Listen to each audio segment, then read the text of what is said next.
Hello and welcome to the Irish History Show.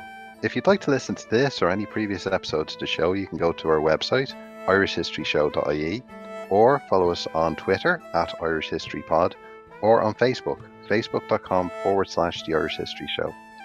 Today we're very pleased to be joined by Dr. Conor McCabe.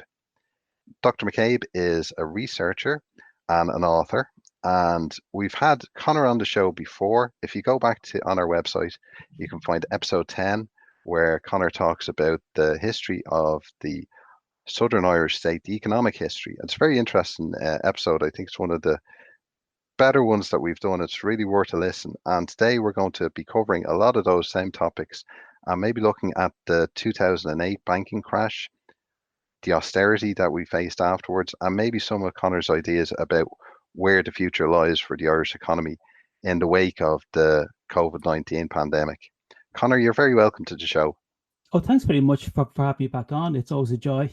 So thanks very much.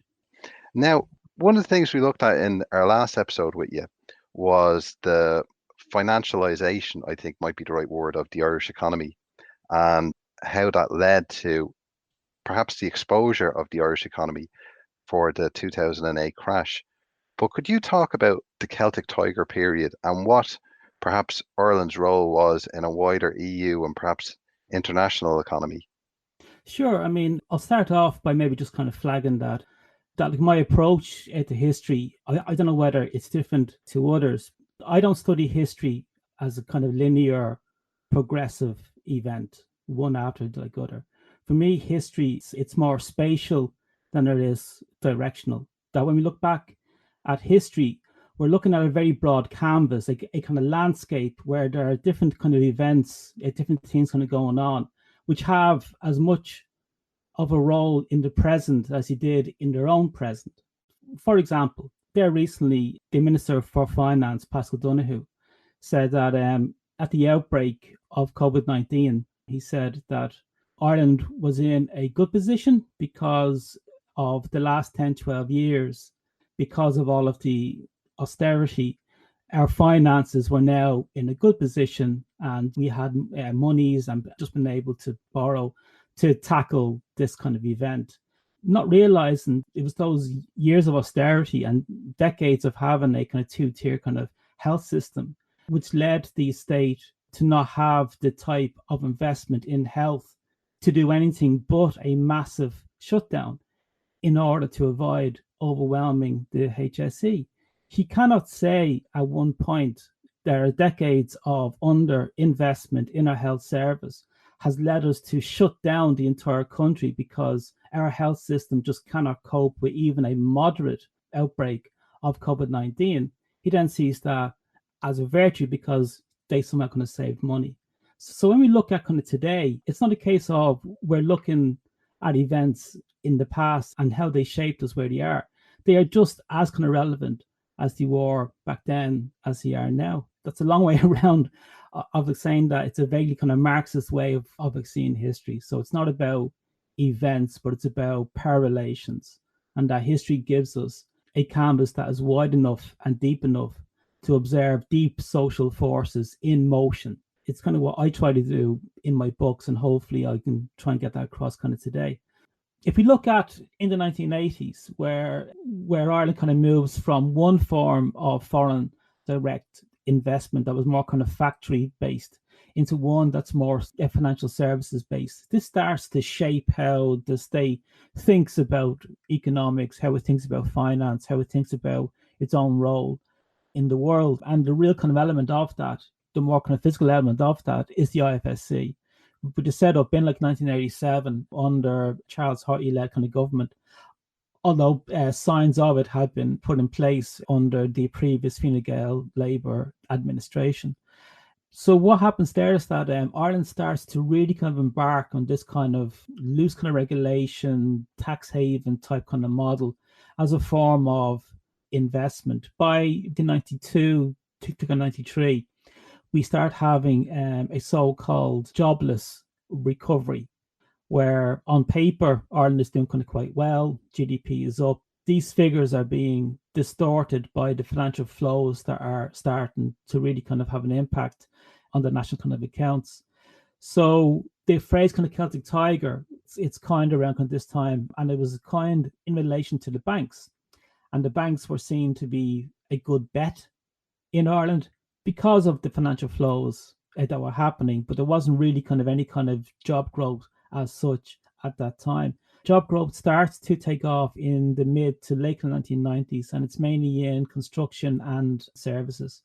So when the housing boom starts kind of taking off, that's when you get this kind of second, third wave of the so-called Celtic Tiger. But there's a build-up of debt happening all the way kind of through this. From around 2002 onwards, 2002 until 2008, there's what I would see as the greatest misallocation of capital spend in the state's history, where there are tens of billions, hundreds of billions, is put into many kind of commercial property, where you have a very small number of the commercial property sites in the state, but there are large bids coming in from very few players, and all the banks get involved. So it's mainly Anglo and it's mainly Irish nationwide. But then AIB and to a small degree, Bank of Ireland also try and get into this. And what they're doing is that they're chasing not the investment, but the price of the asset at the end. So they're all betting on what they think the office block or the building site will go for, rather than what products will be made there, what services will be done there. So it's an asset bubble that is coming up, and all the banks get dragged in through kind of various kind of degrees. How they're funding this is mainly through foreign borrowings. So this is how they're doing it, mainly from Britain. There was a trend afterwards for trying to say that the bank bailout was really a bailout of like German banks and French banks and all that. In Ireland, that wasn't really the case. And most of the foreign funds that are coming into the Irish banks are coming in via England mainly. So what happens in like 2007 is that these international financial markets, these start to freeze up. So the banks which had been rolling over their debt by borrowing kind of more monies suddenly can't borrow kind of more monies to pay off earlier kind of borrowings. So they're a bit stuck, and foreign investors or those who are trading in like credit, they're looking at what Irish banks are putting this credit into. They're putting it into kind of commercial property, into housing as well. And you just go, this is not kind of sustainable. So it dries up. And when Lehman Brothers collapses on the 15th of September 2008, those entire kind of financial markets just freeze. They're just going to shut down. So the bank at the time that was most exposed was Anglo-Irish Bank. If it didn't meet its ongoing kind of debts by the 30th of like September, it would have been deemed to be kind of bankrupt. So the state kind of moves in, and it gives a kind of guarantee. At first, the talk was for a guarantee just for Anglo-Irish Bank and for Irish Nationwide, but the other banks kicked up. The reason being was that they're all investing in the same small number of the commercial properties. So if one falls, then they all fall. So they go for a blanket guarantee, which wasn't done anywhere else. The blanket guarantee was for 400 billion. It ends up costing us gross around 64 billion, and the net figure will be around 30 to 32 billion. The difference being there is that there's around 30 billion that's a complete write-off. It will never see again. And there's another 30 to like 34 billion that went into NAMA, and NAMA should return most of that money this year with about 4 billion extra. So the net loss will be around 30 billion, which we'll be paying off to at least kind of 2054. But then that's what kicks in with kind of austerity, because in order to cover this debt and the debt repayments on it, the Irish state cut so much that here we are 10 years later in a housing, health and infrastructure crisis. And then on top of that, it then arrives kind of COVID-19. So we know that the health crisis and the housing crisis and the infrastructure transport crisis is to the mind of the voters here, because that's what happened in the February 2020 general election. So those issues had to be sorted out. Then we have the big kind of climate action issue as well, which needs to be sorted out at the latest by kind of 2030. And then we got COVID-19 then as well. So there's a meeting of like three kind of pressure points at the moment two of which are like historical and are based around how the state operates, how it thinks, who it benefits, who it doesn't. So now we're sitting here now with these three elements all together and a caretaker kind of government. It sounds kind of depressing. I find it quite exciting because these moments do open up kind of possibilities. Conor, going back to the historical side of things, something you've written before is that Ireland doesn't fit very well into this interpretation of neoliberalism in the West, because Ireland didn't dismantle its welfare state in this period. It actually expanded it in the Celtic Tiger era for the first time. So how does Ireland book the trend there? How is it different from other countries? I also say kind of somewhere else that when neoliberalism showed up in Ireland in the late 1980s, Ireland just said, what took you so long, lads? We've been doing this since like 1922. Ireland expands its welfare kind of system in the 1980s and the 1990s. It's true. But its ideology of what the state is, who it serves, hasn't changed since the 1920s. Like there was a kickback when Fianna Fáil won in like 1932, and probably from 32 to 35, that was a chance where the deeply ingrained kind of post-colonial forces in the state could have been taken on, but Fianna Fáil didn't go there. So then they kind of settled down into it. I mean, Ireland, it's a corporatist state, really, you know. The kind of defining ideology, even of the trade union movement, is more Catholic social teaching than it is Marxism or even kind of socialism. And that goes into the history of the state, in the history of the left, in the history of the workers' colleges that were run by the Jesuits in the 1950s. Even kind of sociology here in Ireland is set up first in minute by the priests, and that was a move done to kind of block any kind of more kind of progressive thinking coming in via kind of sociology. So the strand of neoliberalism, which arrives in the 1980s and the 1990s, isn't a case of finding deep kind of fertile ground in Ireland. It's something that had already been here. If, for example, when Thatcher moves to sell off public housing in like 1979, Ireland had started doing that 12 years previously. So we had actually been doing that since 1967, 68, you know. But I think I get the impression that people kind of think that we followed Thatcher in like selling off public housing, and really Thatcher was kind of late to the game.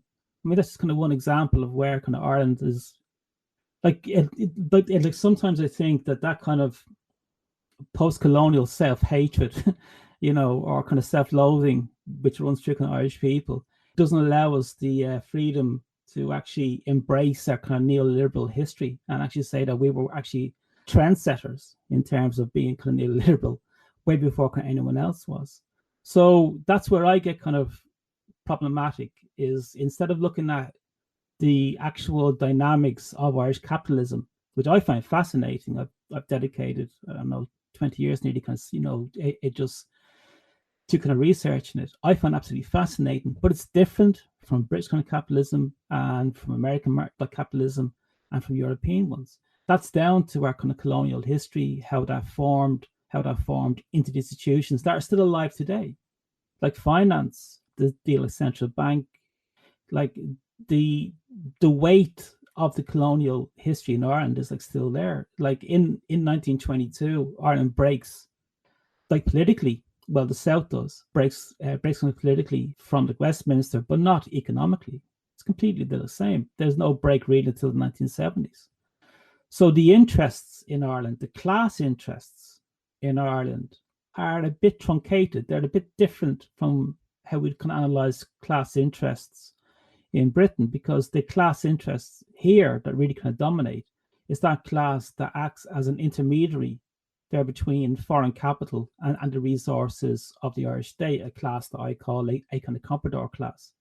So for me, that kind of intermediary class is really the starting point, I think, for any kind of real deep analysis of kind of Irish kind of capitalism. And it is there, like this idea again, that kind of capitalism shows up in Ireland with kind of Sean Lemass in the 1950s when he like started in factories.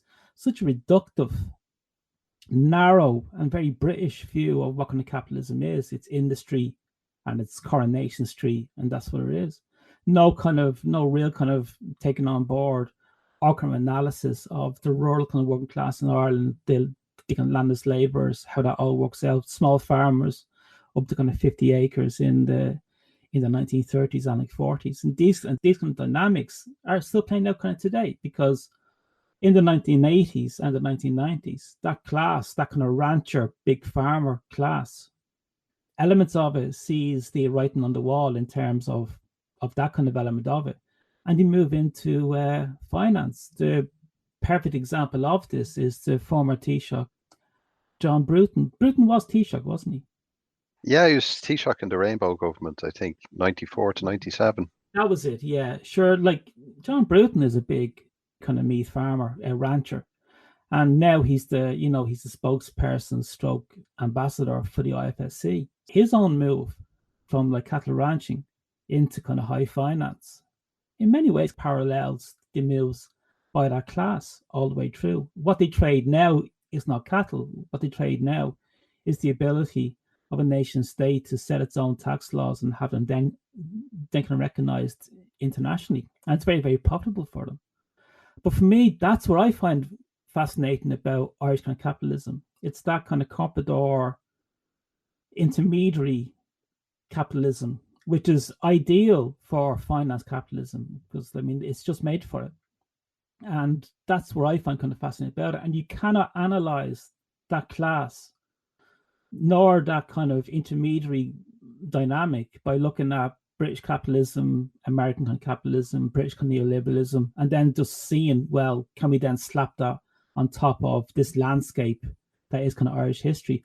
I don't think we can. I don't think it's boring to do that. It's much more interesting just to look at kind of Irish capitalism, because it is different, and it brings a lot to the table in terms of kind of analysing it. Well, one of the interesting things I think you touched on in one of your talks, and I wasn't aware of this, that when the Troika came in, they'd offered to facilitate a less swinging type of austerity for the Irish people as a whole, if the Irish government was willing to look at its corporate tax rates, and they weren't willing to do that. And it seems funny that the Irish establishment are so pro-EU in a lot of ways, and it's almost a heresy to criticise the EU. But the one area where they are willing to really get up on their hind legs and fight the EU is about the corporate tax rates. Yes, exactly. And like even with Apple, I mean, Apple is a great example of it, you know. I mean, like the Apple story is kind of complicated because there are really two broad elements to Apple's kind of presence here in Ireland. One is the physical presence in Cork. It implies up to 3 to maybe kind of 5,000 people. The figures keep on changing, but it's certainly in the thousands in a relatively kind of small city. And then there's the kind of financial element of it. That is just it's a brass play here, you know, and you could actually move that kind of brass play element out of the Irish kind of jurisdiction and not have any effect on any climate kind of whatsoever. But that's not how the politicians in Fine Gael and Fianna Fáil mainly play it. They're sneaky. So they use the emotional weight of the physical jobs as if the financial kind of puppetry is a threat to them. It's not. It's two different elements of the applicant operation.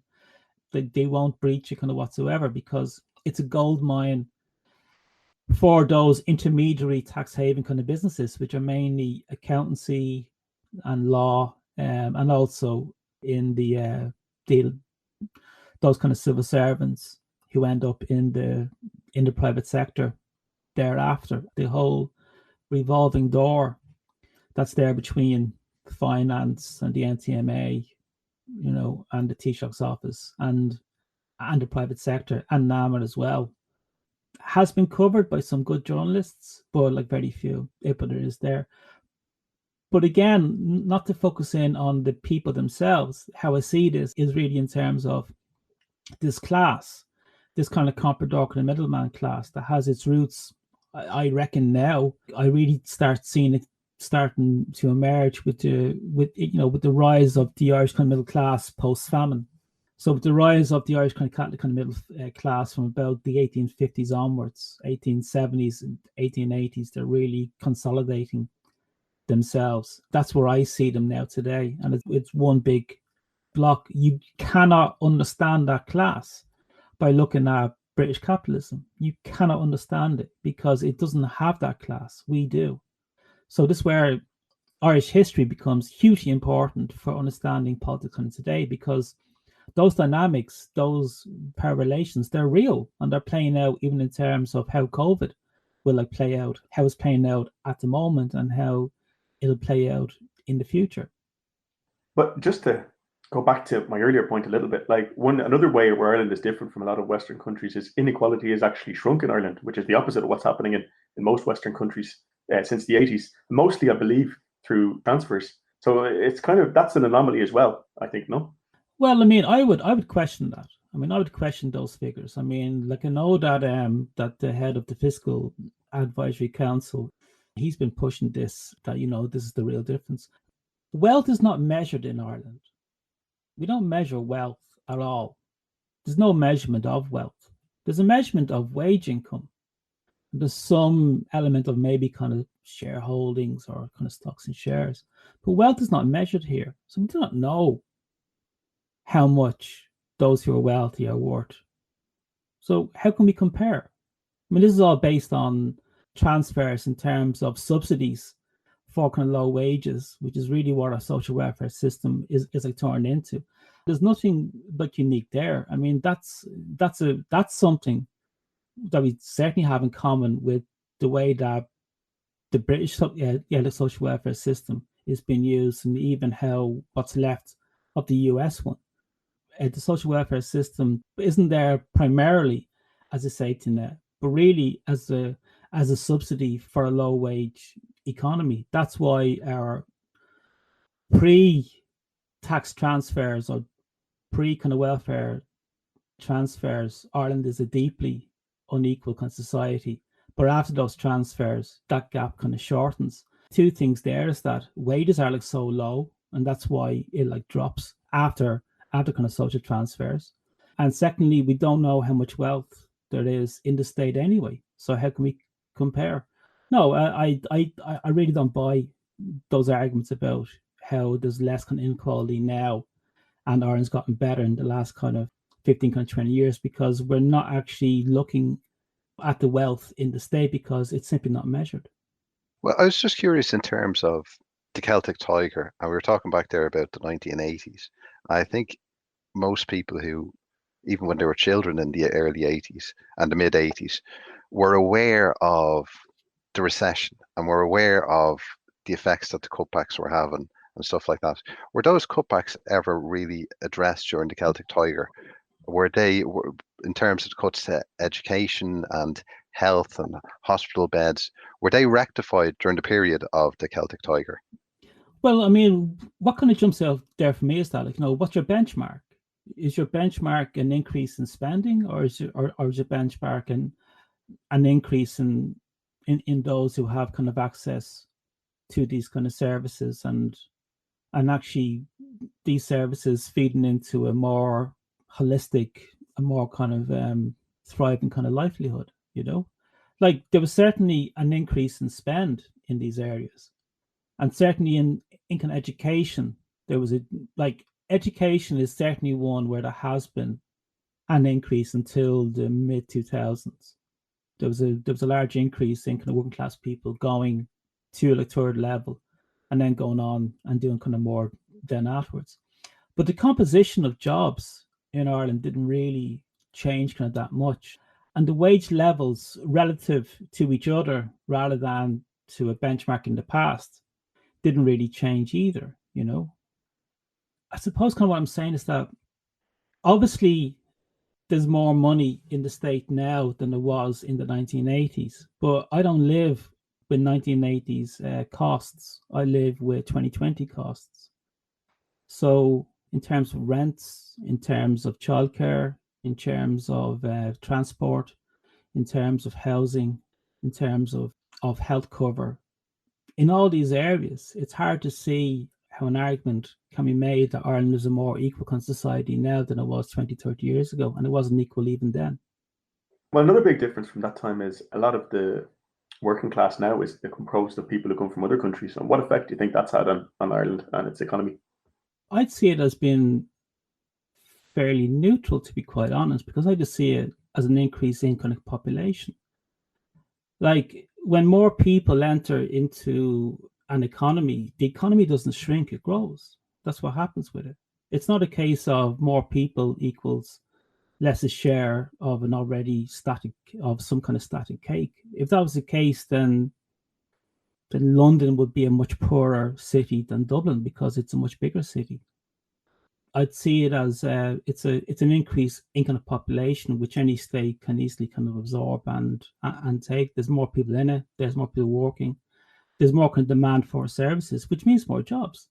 So overall, it's an extremely kind of positive thing, you know. Like, you know, we've suffered from emigration so badly on this island. Even now, this island has a lower population than it did back in, you know, in like 1845. I don't think there's any other state or part of Europe where the population is lower now than it was 170, 180 years ago. So there's more people kind of coming in. The breakdown of it is there's a lot of English people here. So like, you know, it's not just this view of what kind of immigrants are. Any kind of increase like is fairly neutral in terms of, you know, its economic effect.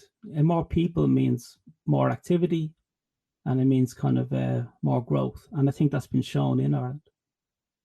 Well, one of the things throughout Irish history, as you just mentioned there, Conor, one of the recurring themes is emigration. And in the 1980s, we had huge levels of emigration, the 50s, and then again in 2008 and the aftermath of that, and so many people going to Australia and different places. This is going to be a lot different, perhaps, with COVID-19, that perhaps countries like Australia and Britain won't be too keen on large numbers of immigrants arriving, or perhaps even people living in Ireland won't fancy going abroad to that extent. But it could be a different scenario than what we've faced in the past. And how could that affect the response to the economic decline that we're facing? Well, I mean, this is where it gets into what type of response shall we have. I mean, Brian Lenihan Jr. was famous for the line, "We all partied." His father was famous for the line, "We can't all live in this small island." Disgraceful, disgusting thing for any kind of Irish minister to say of his fellow citizens. He was basically saying, "Fuck off, lads," you know. But they can't do that now. So they can't just say, okay, he's never just like, "Fuck off, lads," you know. So what that means then is that the type of response that we have in the state to COVID-19 and to the drop off in like GDP is to have a job-led recovery. So that would mean then kind of looking at policies that would prioritize the real economy, those in services, those in production, and not so much those in the more kind of rentier kind of capitalism element, which is kind of landlords and banks, as they tend to do. Like the three largest costs outside of wages for any kind of company, it tends to be, on average, it's the commercial rates, it's rents, and it's insurance. If you want to have a jobs-led kind of recovery, then those three need to be tackled. Now, the government has done something on the commercial rates. It has frozen any kind of demand for them or any kind of call on those payments for like 12 months. You still have to pay them back, but just not for fucking 12 months. But in terms of like commercial rents and insurance cover, there's been no movement kind of whatsoever. Just last week, we saw Bewley's having to just announcing that it's going to close kind of permanently on Grafton Street because Johnny Ronan, who was bailed out by Anama, is charging 1.5 million in rent every year. There are around 244,000 firms that have been affected by COVID-19. It's around 8% of all firms in the state. At the moment, around 50% of the working population is on some form of income kind of support, like job seekers benefit, the COVID-19 payment, or the furloughed staff. So we have half of our working population who's not working. It's just not working. It's not, around 28% of them are deemed to be unemployed, but it's up to half are actually just not working at the moment. If we want them back up, then someone's got to lose out. But this is where it gets into just the nature of the state itself, and not just kind of politicians, but in terms of how the finance thinks, how the Department of Business thinks, how the Taoiseach's office thinks. And what they think is, let's protect the banks. And that can be seen with the schemes that have been put forward kind of so far.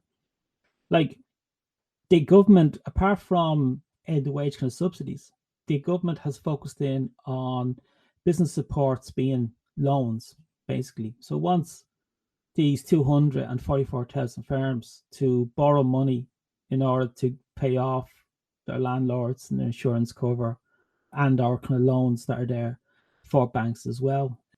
That's going to be a disaster because, as you rightly kind of point out, there'll be no kind of immigration kind of this time. So we need to have a jobs-led kind of recovery, which means put kind of supports that will help businesses get back up again, get people employed again, and also to increase wages. 70% of all non-finance businesses in Ireland are like SMEs. They employ less than 250 people, and the vast majority of them employ less than like 50 people. And they're mostly in like non-export sectors, or they don't actually export. If we have a so-called export-led recovery, we'll be back to the 1990s with a jobless kind of recovery. The GDP figure will go up, but there'll still be hundreds of thousands of people on the dole. This needs to be a jobs-led kind of recovery. That needs to be focus. But the history, not just the history, but the nature of that class here in Ireland and the depth of its tentacles in the fabric of the state itself would lead me to believe that we would certainly have a fight on our hands if we were to try that, or to try to take them on. Well, one thing we can sort of see with America at the moment is that you're seeing a massive transfer of wealth and public wealth to the very tops of society. And you have things like casino operators and cruise ship lines and airlines getting massive amounts of public money, and ordinary people who are out of work are getting one $1,200 check. And I wonder if this is going to be the case in Ireland as well, that we're going to see massive amounts of public money being diverted towards the wealthiest sections of Ireland rather than the ordinary people. And one thing we may have seen is regards to private hospitals. And I remember when this happened a couple of weeks ago, there's people in America going, look, even Ireland under a right-wing government is nationalising the private healthcare system. And this wasn't the case at all, was it? No, I mean, we are renting those kind of 19 hospitals from private operators and renting their staff as well. These staff are still private. It's looking at private kind of contracts there for them. But nevertheless, I think a Rubicon has been crossed when they did that, because since the 1950s, they've been telling us that private property rights supersede any other rights. It's the Constitution, sorry lads. And then going back to the HSE, in order to save its blushes, because it is woefully unprepared after decades of cuts to pay off kind of bank debt, it was in no position for any kind of COVID-19 response, that it needed to get those kind of extra beds. And it just went in and told them, hey, we're taking these over. Here's a contract and sign on the line, or we'll just kind of take them anyway. So they will go back to them. They will go back to those owners. But I don't know how much the public will buy any kind of argument that's made now saying that they should go back under private control. Once they've done it now, it's very hard for them to kind of make arguments kind of against it. Same goes with like childcare. Childcare costs in this country are astronomical. They are completely insane. And with kind of social kind of distancing rules that will be kind of coming in, there's going to be less children in each of those kind of creches, which means kind of less money for the private operators. They're going to have some form of a state-run service, be it through kind of state employees for these kind of providers. That then gets into, once you start bringing on more and more, of these investments onto the Irish purse, it then brings into sharp focus. Well, can we really maintain this tax haven setup? Can we really keep on carrying on by not kind of measuring wealth or seeing what is kind of Irish wealth doing? Can we really still carry on giving tax exemptions to tax exiles. I mean, that's one of the first things they did, was to suspend the kind of resident rule for your Dennis O'Briens and for your Dermot Desmonds, who could probably be stuck here and maybe here more than the amount of days that they need to be here for in order to avoid kind of paying tax. So then these questions kind of come in, and that's going to be quite uncomfortable for Fianna Fáil and Fine Gael and the Greens. So I do think that there's a fight there, but I do think some of the battles are certainly kind of winnable. But it will come down to, do we continue with this kind of low wage, low tax haven system, or do we start taking on that comprador class and the handy number it has carved out for itself over decades on this island? And do we actually finally take them on? And how about the international climate? Like, for example, President Trump in America has talked about bringing back companies that are based in Ireland, including in Ireland, back to America. Do you think this will really happen, or will really have an impact? No, I don't, because it sounds like just the usual kind of Donald Trump. He's worried about November, and he's just saying stuff. It ties into his economic kind of nationalism, his kind of view of it. Even the likes of Macron, though, has recently been making noises like this, that we have to be self-sufficient and so on. So maybe post-COVID, it might be more prevalent. It might be, but I mean, you need to be self-sufficient in the things that you can be self-sufficient in, and then there's other things where you trade. The biggest fault line in Irish industry, in Irish business, it's not entrepreneurship, it's not ideas. There are loads of them. Going back to that figure of 70% of all employment is with SMEs, and something like 93% of SMEs don't actually export. Now, that's because there's been no build-up of the indigenous export sector in this state outside of agriculture, really. It's all been about importing exporters and then having them as our exporters. And that's why a handful, mainly in pharma chemicals, account for a huge amount of our actual exports. That's down to the fact that the indigenous Irish companies that could be export-led has never been the focus of Enterprise Ireland or the IDA. It's all been about either bringing in companies from outside and having them export in order to beef up our GDP figures, or you get a small company, you build it up until it gets to a standard that it could trade internationally, and then you wait for the big guys to show up and buy out that company. So you have all these great Irish companies that are actually caught in that zone where they're big enough to trade internationally, but not big enough to avoid getting bought over or for the owners to be tempted to go for the buyout. It's not actually that different, and I'm not being flippant, but it's not that different from the home farm model in terms of football, where home farm acts as an academy for young footballers who then end up, as just if they're 14, 15, don't end up playing here, but end up playing in England, because they're bought up and they're shipped out.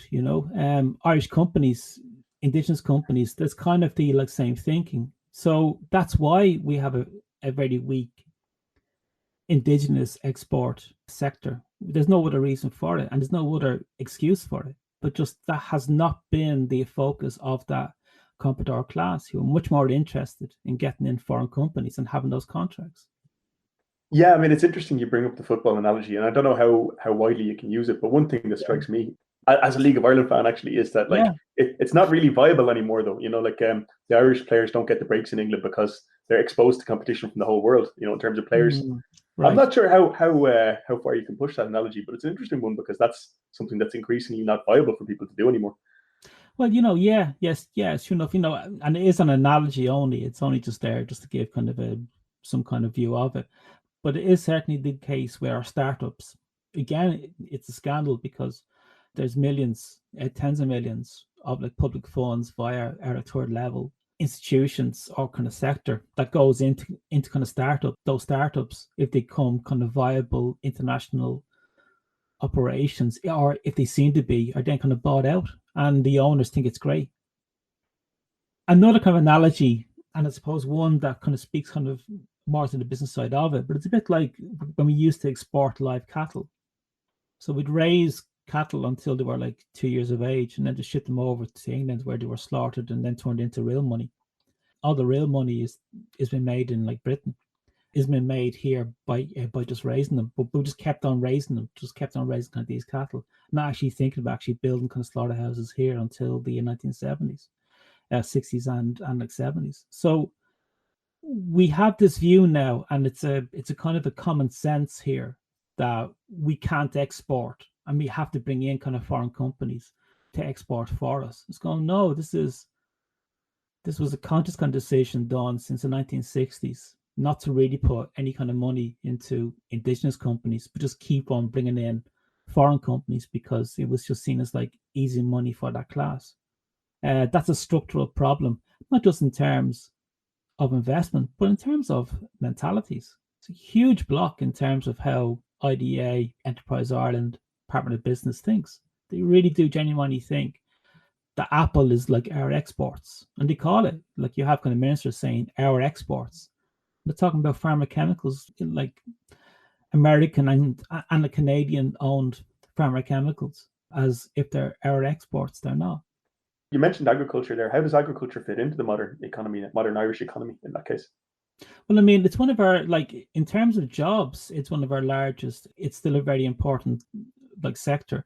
There's around 10 to 12 billion. This is all kind of pre-COVID. It's around 10 to 12 billion in agricultural exports every year from Ireland. That supports around 150,000 jobs. So on paper, it seems like a low figure, but it's hugely important in terms of jobs. You have, if you look at kind of pharmaceuticals, where you have something like 80 to 90 billion. This is just from memory, so excuse if it's not kind of on the ball, but like ballpark, their exports equate to around 80 billion, and they employ around 35,000 people.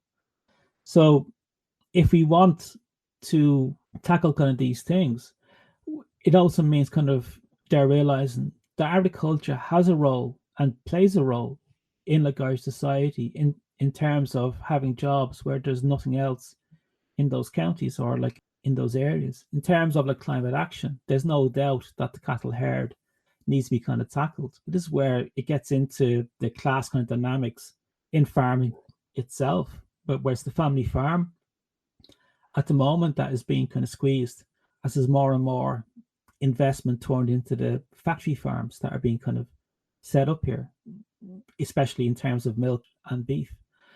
In terms of a more sustainable agricultural system, there are kind of models there in terms of high quality family farm based products that are being kind of put forward. Again, that requires investment and also kind of taking on the big farmers and the factory farmers and that whole kind of sector.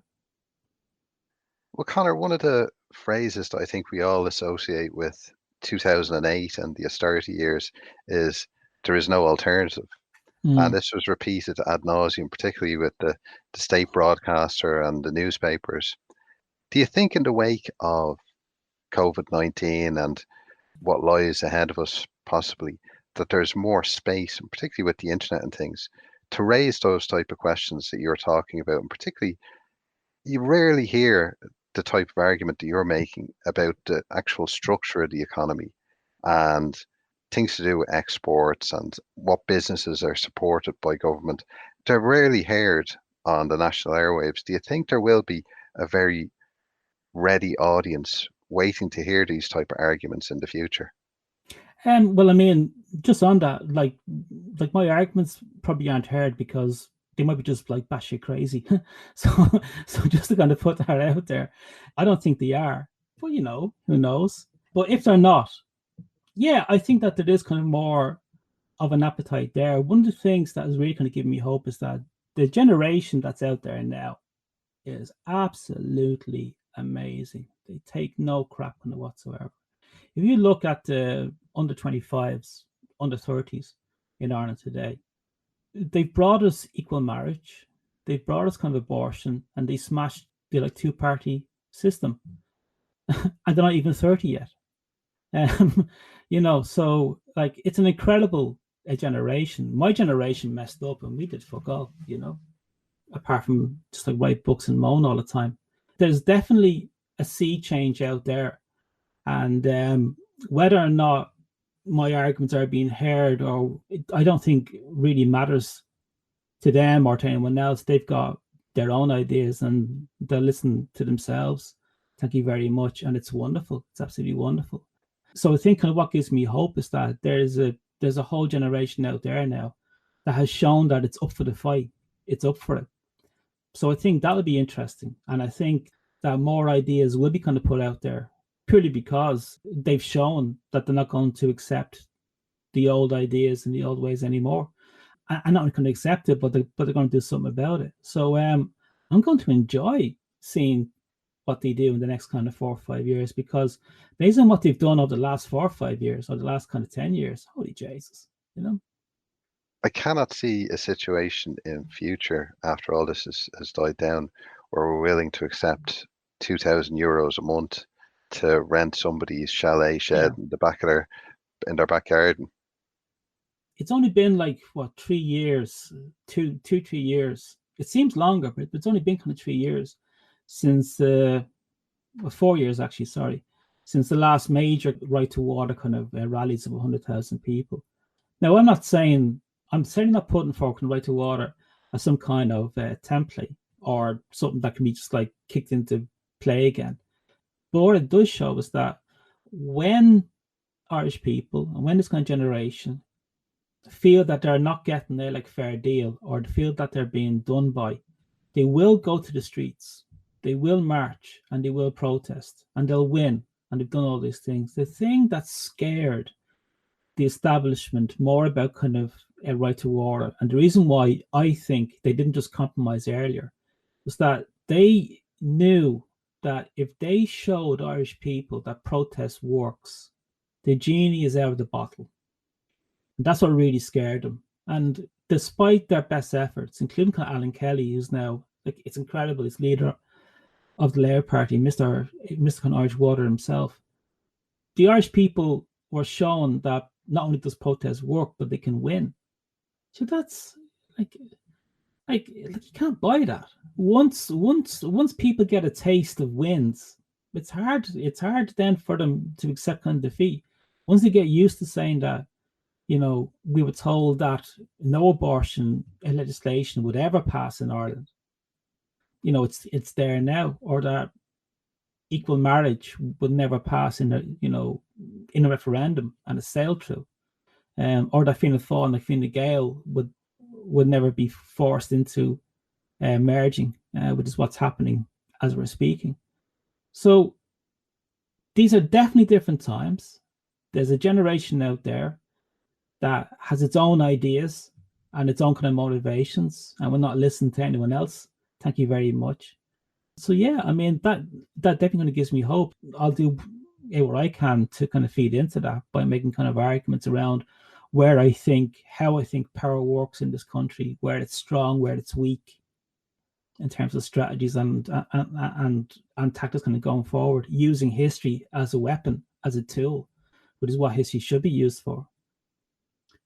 So we see what happens. It's certainly going to be interesting. I certainly don't see Fianna Fáil and Fine Gael and the Greens, if you go in, getting an easy ride for any kind of austerity kind of going forward, and they better deliver on housing, or there will be feet on the street, no doubt about it. Conor, what are your thoughts about politics, European politics of bailouts and corona bonds to deal with the aftermath of this health crisis? Well, I mean, like, it's a really kind of valid question, because I mean, here we go again. It's the EU. It's facing, it's Eurozone facing an existential kind of crisis, and it's kind of messed it up again. I don't know how much longer you can keep on dropping the ball on these issues. Like, I don't think the euro as a currency is going to break up anytime soon, but it needs to reconcile the tensions that are there between its outlandish, ridiculous, autocratic rules around like monetary policy and the fiscal policy, and the actual real world needs of climate action, COVID-19, and also dealing with over 10, 12 years of vicious and nasty austerity all across Europe. So in terms of Italy, in terms of Spain, in terms of Portugal, France even, and Ireland, that this will be a very interesting time going forward for the Euro. I'm loath to say it's a make or break moment for the Euro, because the Euro has been in crisis since day one, and it's still here. So there has to be something robust about it if it keeps on getting through every single kind of crisis. So it'll probably get through kind of this one as well. But if it does not learn to compromise on those ridiculous kind of fiscal rules, it will be more weakened rather than strengthened. I mean, I think that's for sure.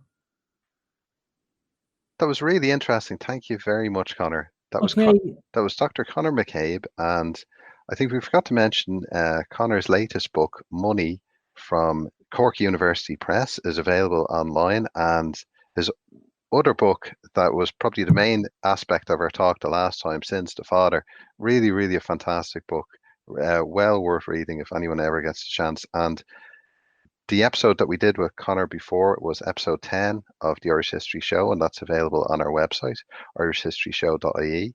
If you'd like to follow us on Twitter, we're at Irish History Pod. Or if you want to follow us on Facebook, we're facebook.com/The Irish History Show. And if you get a chance, please rate and review the show on iTunes or wherever you get your podcasts. And until next time, thank you very much for listening.